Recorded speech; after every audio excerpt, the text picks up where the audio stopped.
digging, dragging, scraping, hauling, and dumping.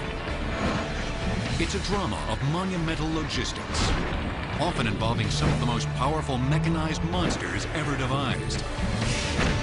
Now, Earth Movers on Modern Marvels.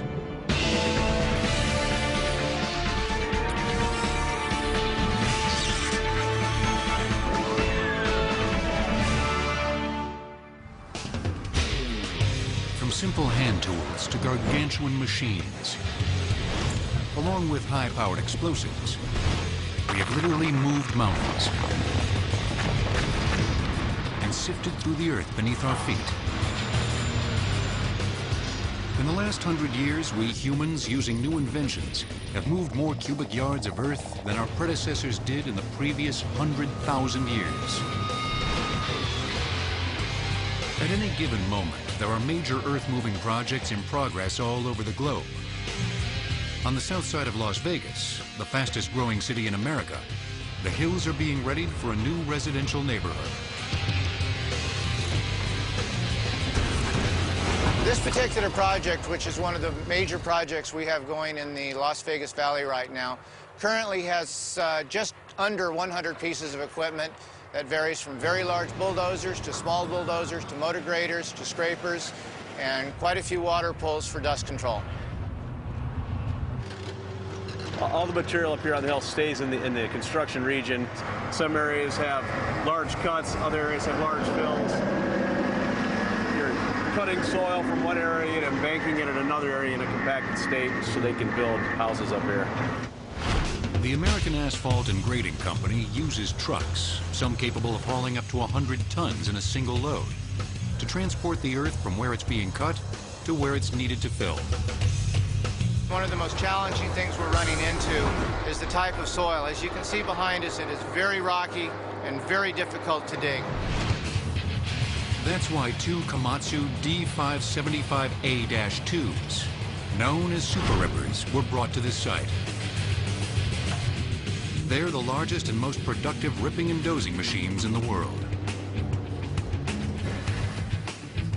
These machines have an operating weight of around 336,000 pounds, are over 40 feet long and 16 feet tall. The basic ripping function is to be able to put your ripper point below the material. You need to penetrate that material by lifting the rear of the tractor. Once you are into the material, we pull that ripper forward using a Komatsu 12V 1050 horsepower engine. Super Rippers can be equipped with up to 3 ripper blades, called shanks. In the very rocky terrain of the Las Vegas housing project, there's too much resistance to rip with 3 shanks, so only one is being used in this application. When these machines are done ripping, they will move the material using the 78 cubic yard blade into the correct location. One of the primary differences in earth-moving equipment today and 25 years ago when I entered in the industry is the complexity of the equipment and the productivity of the equipment. The older equipment was a lot simpler but not nearly as productive as the equipment we have today. The equipment itself is much more user-friendly for the operator. The creature comforts are incredible now compared to what they used to be. At the site of another future housing development in Southern California, the Sukkot Construction Company also has to contend with a rocky environment, presenting the same challenges as those encountered in Las Vegas. One of the special pieces of equipment they've chosen to help accomplish the task is the Caterpillar 5130 excavator.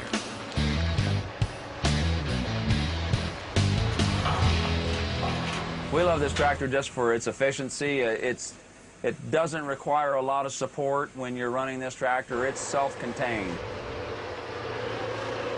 These are your control pedals. You can either move it forward and backwards by feet, or you can do it by hand, whatever one is more comfortable for you at the time. This is your hoist for the bucket. It makes the boom go up and down, and then it also curls the bucket in and out. The 5130 excavator weighs in at a hefty 400,000 pounds and can load a truck capable of holding 100 tons of material with just a few shovel loads.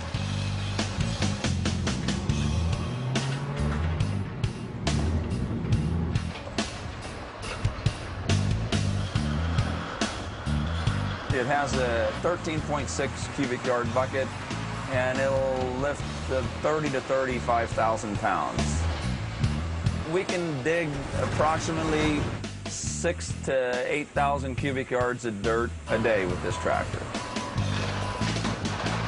This excavator has been outfitted with 2 antennae to pick up signals from Global Positioning System satellites.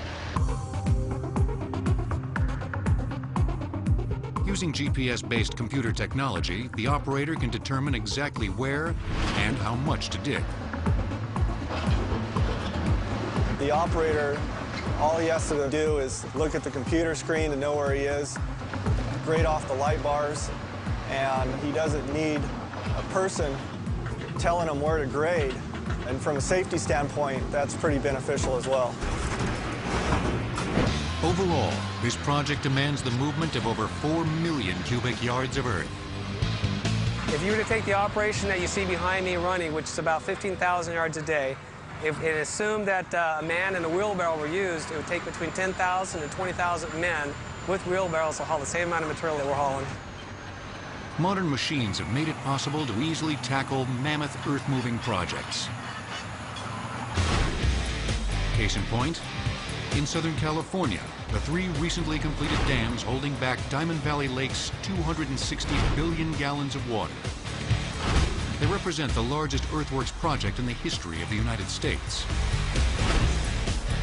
Excavation began back in 1995. The entire reservoir project, including the East Dam and the West Dam, which we have, is approximately 150 million cubic yards. Planners had decided that a new reservoir was vital for Southern California's future, since the existing pipeline that comes from the Colorado River, 248 miles to the east, crosses the earthquake rift zone of the San Andreas Fault. Water engineers figured that one day the big one would strike, and this vital supply line might be cut off.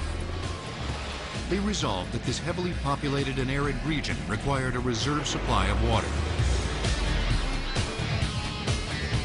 Completed in only 4 years, the speed with which this new reservoir was built wouldn't have been possible without today's state-of-the-art equipment. This includes the water trucks used for dust control and soil compaction. We haul 20,000 gallons per load. And what really amazes you is the way that the computer programs and so much of those systems are controlled by electronic modules and computerization, where we can download information to tell basically what that machine, the function of that machine for an entire 24-hour period. We never had that before. We thought we knew it all, but we didn't.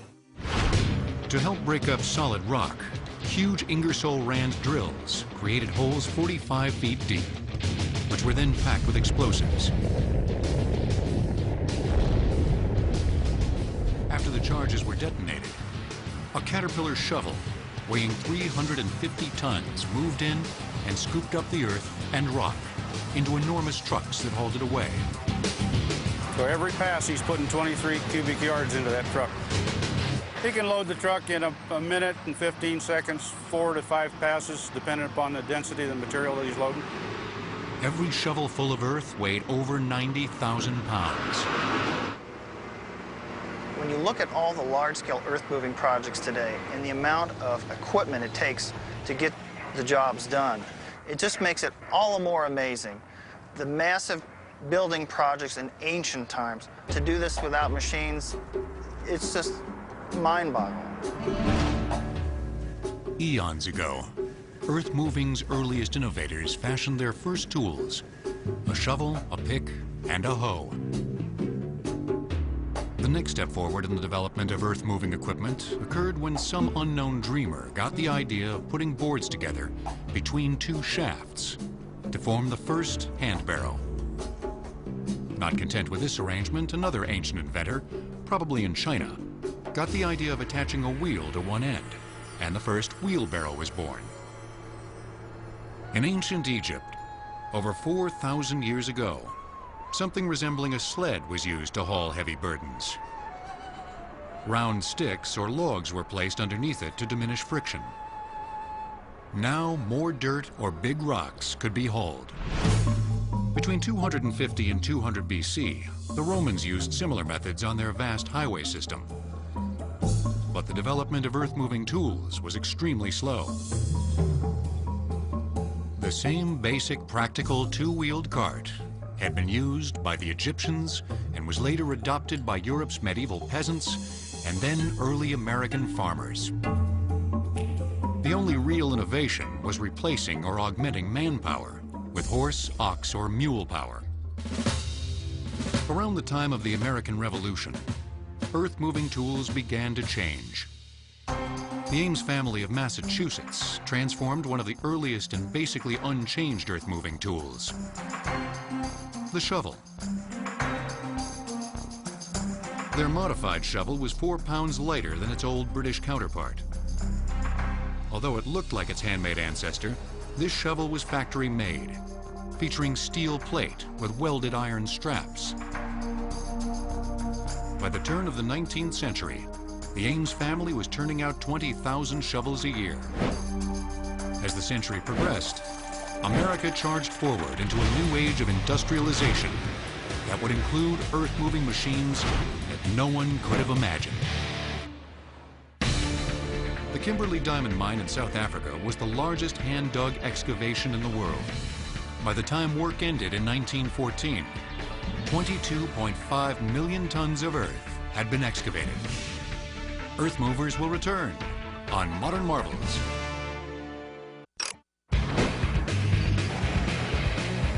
Today's earth-moving giants are sometimes built on a seemingly impossible scale. When seen digging for coal in this European mine, operated by the RWE Power Company of Germany, these bucket wheel excavators are obviously impressive. But when they make an appearance in the everyday world, their size can seem even more overwhelming. Like the time this monster crossed a road on its way to a new dig site. One of the most famous behemoths was nicknamed Big Muskie. It was manufactured in 1969 for use in an Ohio coal mine and was nearly 22 stories high. This colossus weighed more than 150 Boeing 727 jet planes and was the largest dragline excavator in the world. A dragline offers the advantage of a much longer reach than a power shovel. Using its long boom and cables, it works from the top of an excavation by dropping its bucket down and then filling it by dragging it back up the sides. Big Muskie could scoop up 325 tons of earth at a time. And then, with a swing of its 310-foot-long boom, dump its load 600 feet away. Designed and built by Bucyrus Erie, Big Muskie swung a bucket that was 220 cubic yards in capacity. Now, it's hard to imagine what is 220 cubic yards. That bucket was large enough to park 2 Greyhound buses side by side in it. Big Muskie used more electrical power than a city of 100,000 people. In 1991, after it had served for 23 years in the coal mine, environmental concerns about the mine's high sulfur content compelled its owners to shut it down. In the years that it was operational, Big Muskie removed nearly 500 million cubic yards of earth and uncovered 18 million tons of coal. The basic principle behind the dragline dates all the way back to 1836, when the 363-mile-long Erie Canal was under construction across upstate New York. A new type of digging tool was invented by having draft animals pull a strip of iron that acted as a cutting edge to scrape up loose dirt and rocks. It was called a drag scraper. Around this time, one of the transportation dreamers who spearheaded the canal, Robert Fulton, also advanced efforts to harness the power of steam. His Claremont steamboat was the first to steam up the Hudson. Soon after, steam power began moving earth as well. In the history of earth moving, there's a distinct line between manpower and animal power and mechanization. In 1835, a gentleman by the name of William Otis built the first steam shovel that would usher in a whole era of new machines. William Otis developed this new machine called the Yankee Geologist, was the name originally dubbed onto it. And it's quite surprising to see pictures of that old machine and look at the modern machines and see how similar they are in overall appearance. Around the time William Otis's steam shovel design was finally put into mass production in the 1880s, other early ancestors of well-known earth-moving machines were being created. The same steam shovel technology was used in dredges, machines designed to scoop earth from the rivers and harbors of a growing industrial America. It was the Foley brothers that hit upon the idea of using a team of animals to push a steel plate instead of drawing it from behind. This was the early prototype of what was later to become the bulldozer. By the 1890s, the Austin Company of Chicago was perfecting a dump wagon with a hinged bottom, which could be used to quickly pour out an entire load.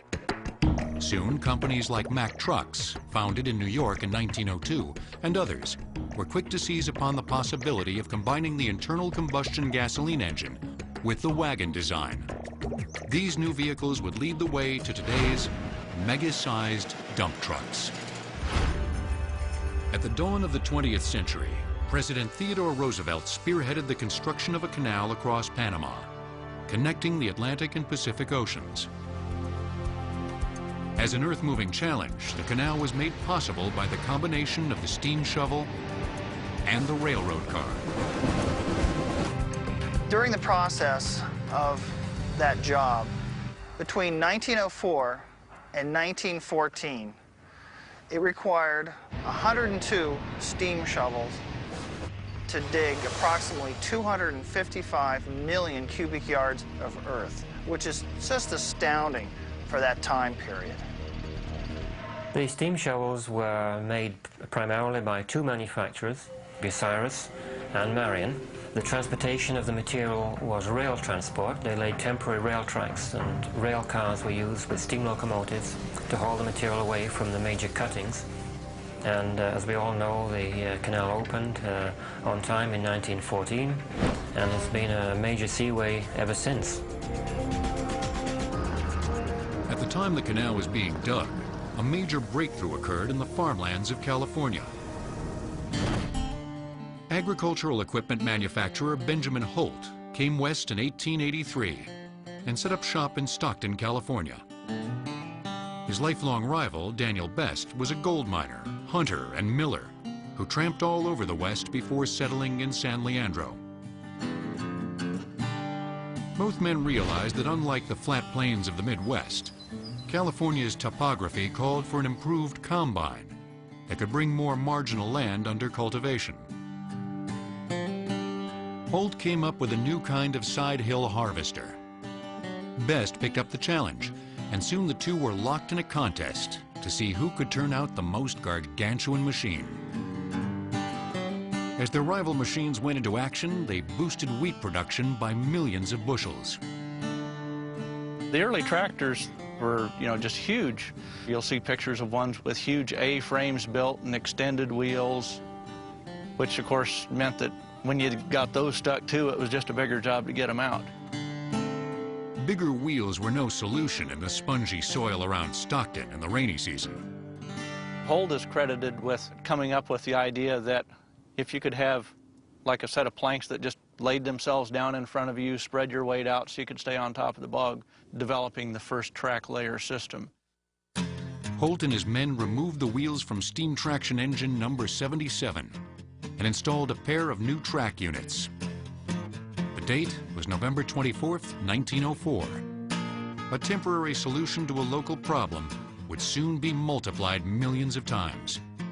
When a photographer said the movements of the new machines reminded him of a caterpillar, the name stuck, and the Caterpillar brand was born. Holt and Best, always rivals, now intensified their competition, each company perfecting its design to outsell the other. These two talented inventor entrepreneurs not only mastered the art of production, but also used new techniques of salesmanship to sell their machines throughout the world, launching a new era in earth-moving. When Big Muskie was dismantled in 1999, enough steel was salvaged to have manufactured more than 9,000 automobiles. Earth Movers will return on Modern Marvels, here on the History Channel. The earth-moving industry originally relied on muscle, and now depends primarily on machines. But when the going really gets tough, there is another method.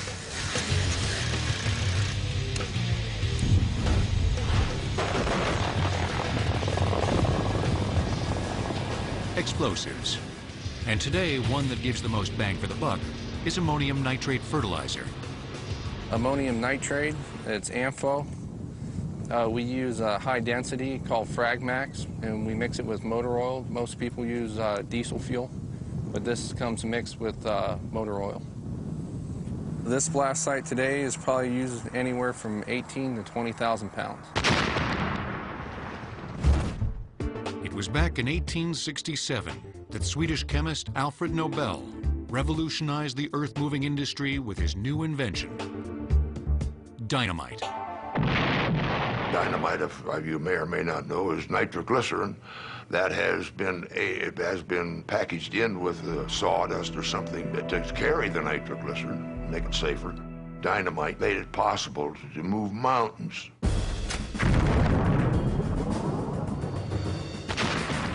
Alfred Nobel's explosive invention also quickly became an effective weapon. But this wasn't the only time earth-moving technology was adopted by the military. Benjamin Holt had invented the Caterpillar tractor for peacetime use, but its development was propelled forward by war. Even before America entered World War I, General John Blackjack Pershing used Holt's crawler tractors to supply his troops as he pursued legendary bandit Pancho Villa across the Mexican border. Pershing never caught Villa, but the tractors proved their worth as rugged cargo carriers. August 1914. As war loomed over Europe, British General E.D. Swinton proposed building an armed land destroyer on a Caterpillar-type tractor base. The young First Lord of the Admiralty, Winston Churchill, was quick to see the potential of this technology to create a formidable new weapon. And the tank was born.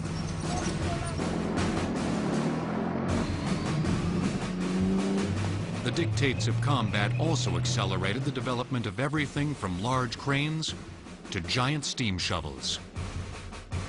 Entrepreneur Alonzo Pauling teamed up with German immigrant Henry Harnischfeger to found a company that would profit immensely from selling their powerful earth movers to America's armed forces. Their company, P&H, would eventually become the world's largest manufacturer of power shovels, huge excavators, and hydraulic drills. War's a pretty good money-making proposition. You know, certainly Holt and Best got rich off the idea. But, you know, after the war, the markets got a little thin. Huge unsold inventories and canceled war contracts led longtime rivals Holt and Best to bury the hatchet and make peace as well. Within a few years, the two companies merged, but they kept the winning Caterpillar trademark. If you're a good operator, you would be called a cat skinner, which I think kind of denotes the popularity of Caterpillar equipment. There were a lot of other manufacturers, but, you know, when you say Caterpillar, that's kind of generic for any crawler tractor. In the 1920s, improved mechanization signaled a new era of American road building. Millions of federal and state dollars poured into new roads for the Tin Lizzies being churned out by Henry Ford and cars being produced by other automakers. A new generation of improved bulldozers, scrapers, excavators, and rollers changed the look of the American countryside. And as road construction boomed, these new tools grew in weight, power, and popularity.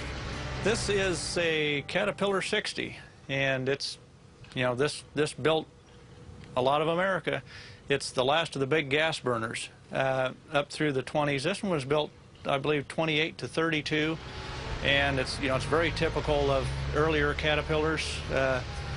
Big low RPM gas engine, simple, very rugged.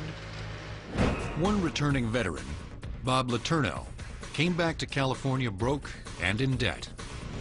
But he borrowed a Holt tractor and began to design a new kind of earth scraper. With each refinement, Letourneau perfected his scraper. Before long, he was making big rigs like this 1929 Highboy, equipped with enormous steel wheels being pulled by a Caterpillar tractor. Later, in a major breakthrough, Letourneau realized that big pneumatic rubber tires led to increased speed and greater hauling ability. So by the early 1930s, another wave of innovative scrapers and haulers was going to work. He didn't start small and then develop into larger machines. Very often the first machine of a type he would build would be the largest ever built. By the end of the 1930s, America's earth movers would pave the way for the first of the nation's new superhighways, the Pennsylvania Turnpike. Contractors' fleets moved 26 million cubic yards of Pennsylvania earth. This new divided road was a glimpse of things to come. Other, even more gigantic earth-moving projects were part of Franklin Roosevelt's New Deal. In response to the grave unemployment of the Great Depression, the new president was determined to use the government to put the country back to work. His administration oversaw a series of earth-moving projects that dwarfed everything that came before them.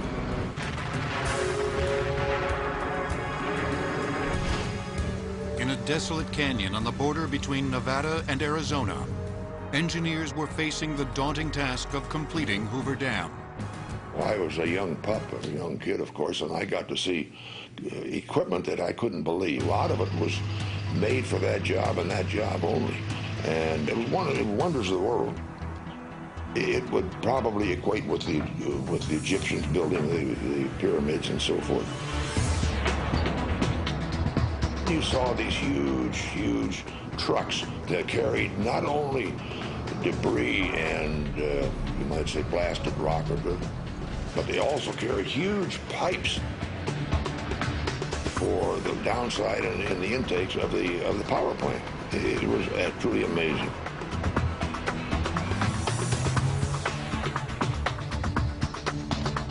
Older style trucks were completely inadequate for a job like this. An entirely new generation of Mack trucks was designed, with ribbed bodies curved inward at the bottom to withstand the impact of huge rocks. The company of Mack developed one of their famous trucks, and these trucks were chain drive, very strongly built, and they were really the first trucks designed solely for off-highway use as opposed to the lighter duty highway type trucks. This same mastery of earth-moving technology went into building the Grand Coulee Dam on the Columbia, and hundreds of new dams that dotted the Tennessee Valley and other parts of the country. No one in the 1930s knew how important the new dams would become a few years later. Without electric power, America couldn't have transformed itself into Roosevelt's arsenal of democracy. And earth movers would play an important role in the epic conflict looming on the horizon. The largest dragline working in North America is known as Ursa Major. It carries a 160 cubic yard bucket on a 360-foot boom and weighs in at just under 15 million pounds. Earth movers will return on Modern Marvels. With the invention of steam power, and then electrical and diesel-powered equipment, our ability to move Earth and transform the landscape accelerated enormously. Earth-moving equipment is big business. And at every industry expo, a new generation of sophisticated equipment is debuted.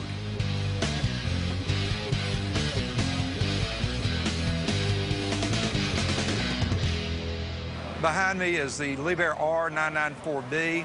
It weighs approximately 300 metric tons. It has an 18 cubic meter bucket on it.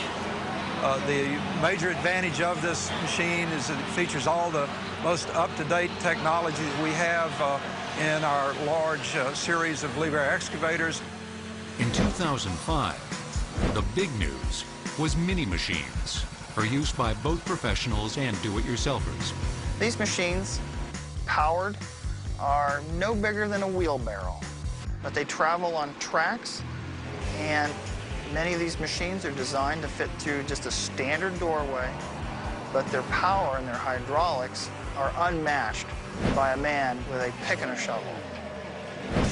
Another recent innovation is driverless equipment that can be used in dangerous situations like deep excavations where high walls could collapse.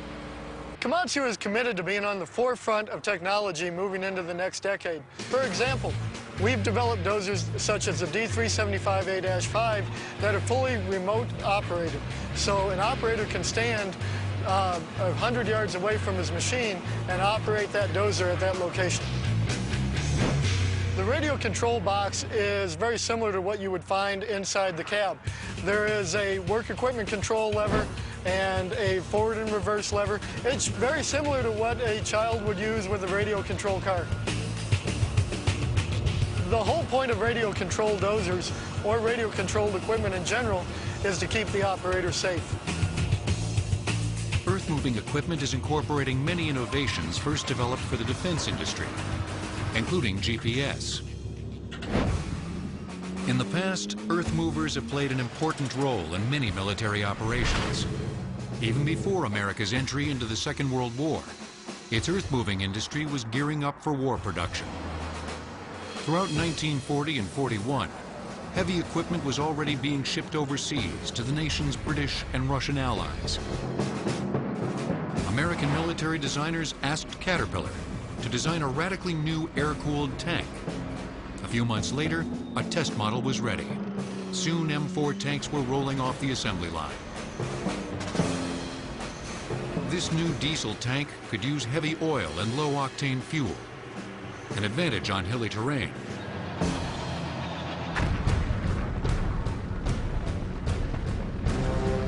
After Japan's surprise attack at Pearl Harbor on December 7, 1941, the entire American earth-moving industry went to war. Earth movers embarked on crash programs, laying new pipelines, building war materiel plants, and new highways. With Japanese forces on the move, Alaska was vulnerable to attack and invasion. The military saw a vital need for a highway to help resupply Alaska through Canada. Work began on the Alcan Highway, one of the greatest construction projects since the Panama Canal.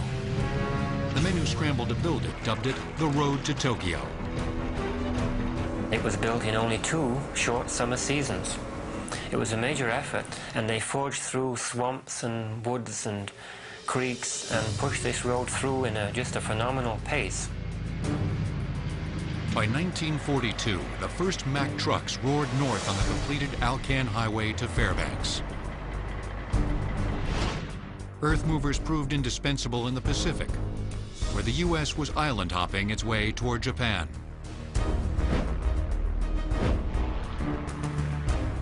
The Navy Seabees gained renown for their ability to build bases and landing strips virtually overnight. This is an International TD-14. These tractors were developed primarily for agricultural purposes. One of the interesting things, or certainly lucky things for us in World War II, is this heavy construction equipment is readily adaptable. Actually, there was very little change in equipment as it went onto the battlefield. The importance of modern earth-moving machines was dramatically apparent in China, where local laborers had to build emergency landing strips for American flyers, using the same slow and labor-intensive earth-moving methods as their ancestors.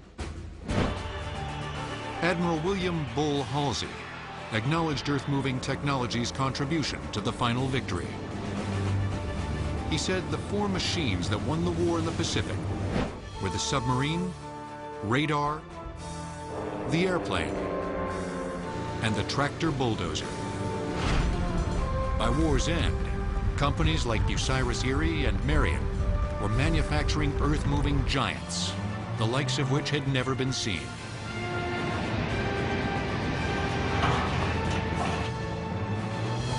The giant dipper of one of these shovels could hold a Chevrolet truck or 9 men. With the demands of wartime production, enormous new excavators, drag lines, and steam dredges were developed that dwarfed everything that had come before. And this was only a taste of things to come. The Caterpillar 797B dump truck's tires are 13 feet tall and weigh almost 6 tons each. They need to be replaced after approximately 35,000 miles at a cost of $25,000 each. Earth Movers will return on Modern Marvels. Mining is often earth-moving on its most epic scale. To unearth natural resources, fossil fuels, and precious metals, we've searched, torn into, and sifted through the surface of our planet. In one of earth-moving's more unique operations, oil is being mined, not drilled for, in the oil-saturated sands of central Canada. The important thing here is the bitumen, which is an asphalt-like oil substance that is thick as molasses, but it's trapped in with all the sand and debris and clay and water, hence the term oil sand. This is mined by shovels and trucks. The excavated material is hauled to a plant where conveyor belts carry it to vats, where the oil is separated from the soil. It takes approximately 2 metric tons of oil sand to produce a single barrel of light sweet Canadian crude oil. And there is a lot of it up there. The combined output of the 4 major oil sand fields found in Alberta have the potential of producing oil that is 5 times greater than the conventional reserves currently found in Saudi Arabia. Most of the truly gigantic earth-moving machines are manufactured for mining purposes, a trend that began more than 80 years ago. The very earliest stripping shovel used in coal mining was developed by the Marion Steam Shovel Company. They came out almost every 2 or 3 years with a bigger machine, and by 1923 they had made the world's largest machine ever to move on land. That was quite phenomenal because it was built in the days before the era of welding. This huge machine was built using rivets. This was quite a major breakthrough. In the years following World War II, enormous strip mining machines were manufactured. The biggest increases in size occurred during the 1950s and 60s. More than 40 years after it was first manufactured, a stripping shovel called the Silver Spade remains one of the largest ever built. It's the last still operational from the era of supersized giants.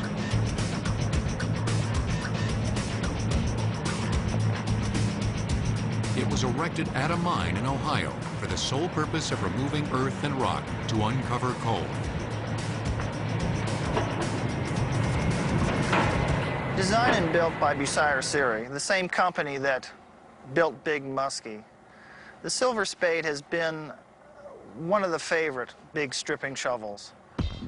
Even though it was not the largest, any shovel that stands over 20 stories tall, weighs 7,200 tons, and carries a bucket that's 105 cubic yards in capacity is large in anybody's book.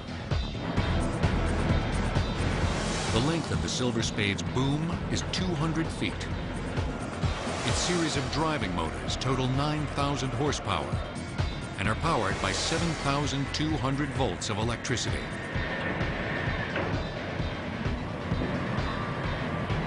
One day the Silver Spade will be shut down. It's inevitable. Its age is against it. And it will be a sad day when that day does come.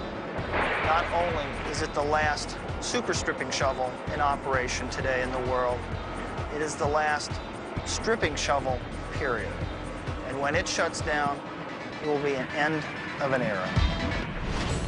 Economic and environmental concerns that have developed over the last 30 years doomed the Silver Spade's fellow giants. Coal strip mining was devastating vast areas of Ohio, Arkansas, and other states. Not bound by any reclamation laws, mining companies had no obligation to restore the scarred landscapes they left behind. When I was a child in a small rural community in Arkansas, just a few miles out of town, we had a strip mining operation. It was a subsidiary of a large national coal mining company. Back during the Depression, you saw that as a good job that paid $1 to $4 an hour, which was a big salary, big wage back then. And they saw it in one-dimensional, and that was pure economics. Nobody was thinking about the long-term effects of the damage this earth-moving equipment was doing. The problems with strip mining had been accelerating in the 50s and 60s in Appalachia, and yet it wasn't until in 1972 there was a failure of a dam that coal miners had built up on a hillside in a place called Buffalo Creek in West Virginia. And the material behind that dam all flooded down into the valley and drowned 125 people. Disasters like this compelled legislation that had a dramatic impact on the coal companies. Some major strip mining machines like Big Muskie were closed down. Mining companies also developed cost-effective ways to remove the topsoil, the layer called the overburden, mine the coal seam, and then comply with regulations to restore the land. Soon, most of the industry moved out of Appalachia to western states like Wyoming, where the coal was more economical to mine. Out west, different types of mining operations search for other buried treasures. Near Elko, Nevada, some of the biggest equipment on Earth works the enormous Betsy Pit Mine, an immense and very rich $10 billion gold deposit. Huge trucks haul ore out of the pit at the rate of 240 tons a load. The Mammoth Project's efficiency is enhanced by a variety of computer-coordinated equipment. Using massive pumps, earth-moving engineers keep water from refilling the pit, improving the efficiency and speed of ore extraction. In the last 15 years, the mining industry, in fact, has cut its manpower demands in the U.S. by about 80%. So we now only employ about 50,000 people to do the mining that used to require 250,000 people, and yet we're mining metals at a greater rate than ever before. Huge mining operations encouraged the 100-year-old P&H company to recently add a new behemoth to its product line. This impressive dragline, called the 9020, has a crane longer than a football field and swings a 100 cubic yard bucket. It moves on state-of-the-art walking shoes and sports its own built-in kitchen.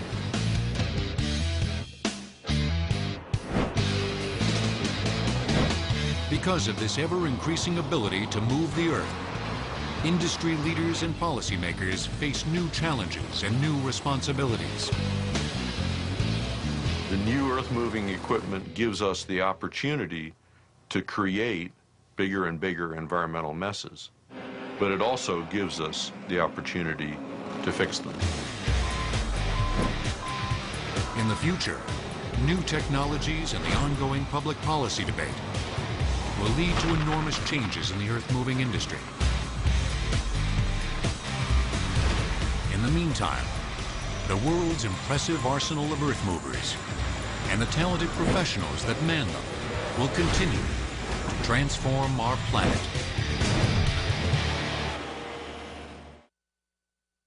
As it came over the park, it just fell apart. There was a fireman who actually was videotaping. It was anonymously left in our mailbox. If this tape is real, we will have the first recorded evidence of a UFO crash in American history.